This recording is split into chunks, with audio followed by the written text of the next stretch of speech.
Hello everyone, good evening. My name is Andy Hicks, and it really irritates me when people say pointless, repetitive, wrong things.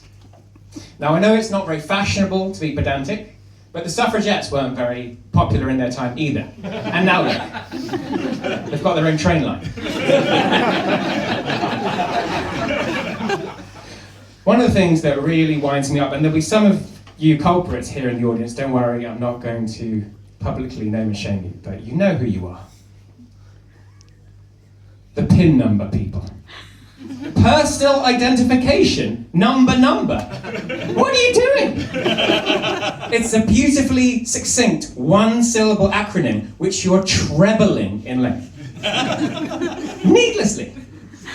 And it's disrespectful to James Goodfellow,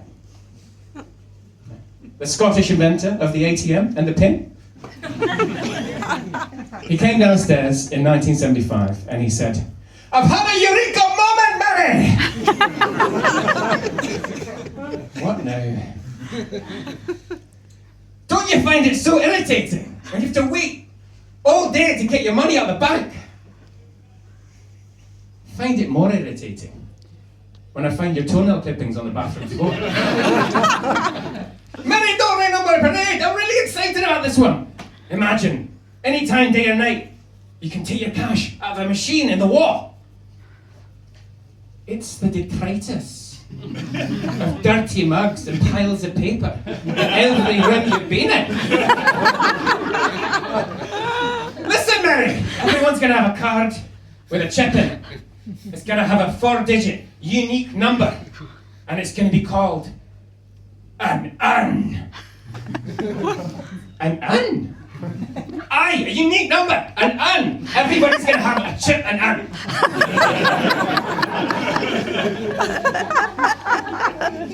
It's not going to catch on, Jimmy. Why don't you call it a personal identification number, or a PIN for short? That's genius, Mary. You're welcome. Now, will you tidy up your... Will you sweep up your toenails? How did they get in the kitchen? So I hope that partially true story will incentivize you to never say PIN number again in honour of the creativity of the Goodfellows. Another thing that irritates me is when people say, "Do you know what I mean?" Because it's always after they've said something incredibly obvious and inane. Like, "It's really mild weather today, do you know what I mean?" No one ever says it after they've said something that's genuinely hard to comprehend. Stephen Hawking wouldn't say, "According to Einstein's theory of relativity, if you could sufficiently warp space-time, you could theoretically go off in a rocket and land before you began." Do you know what I mean? just wouldn't say that. Yeah, my friend Charlie, he says it all the time. It really irritates me. Last year, for example, we were at a festival, and we were in a particular camp which we were giving away tea and coffee for free kitchen facilities for anyone who wanted it. And it was called the Free Use Kitchen Camp. Or FUCK. Now, I've got nothing against a rude acronym when used properly.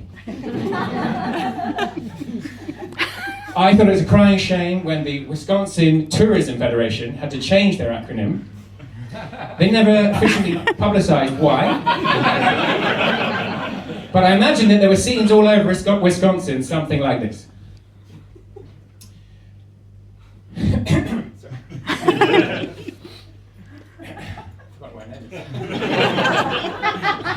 Hey Wanda, get a load of this. New state legislation means the high schools can't come back from the summer holidays before September 10th. This is as a result of a campaign from the Wisconsin Tourism Federation. WTF? Brad, if you're going to get angry reading the news again, maybe you should go back to therapy. I wasn't angry, I was just reading it out. Then maybe you should go back to therapy. So they genuinely had to change it to the Federation of Wisconsin Tourism to clear up the confusion. So anyway, I was at FUCK, with Charlie. And he said, Andy, I've run out of money. Would you mind coming into town with me, taking us more out? I said, sure. I'm a reasonable guy. He said, great, thanks, mate. So how about if you meet me at Fuck Camp at 10 a.m.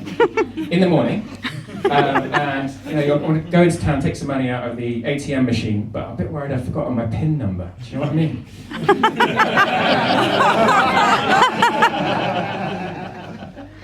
Charlie, for fuck's sake. You want me to meet you at 10 a.m. in the morning at the free use kitchen camp so you can take money out of the automated teller machine, but you're worried you've forgotten your personal identification number? Yes, I do know what you mean, and I would still know if you hadn't said everything twice. WTF!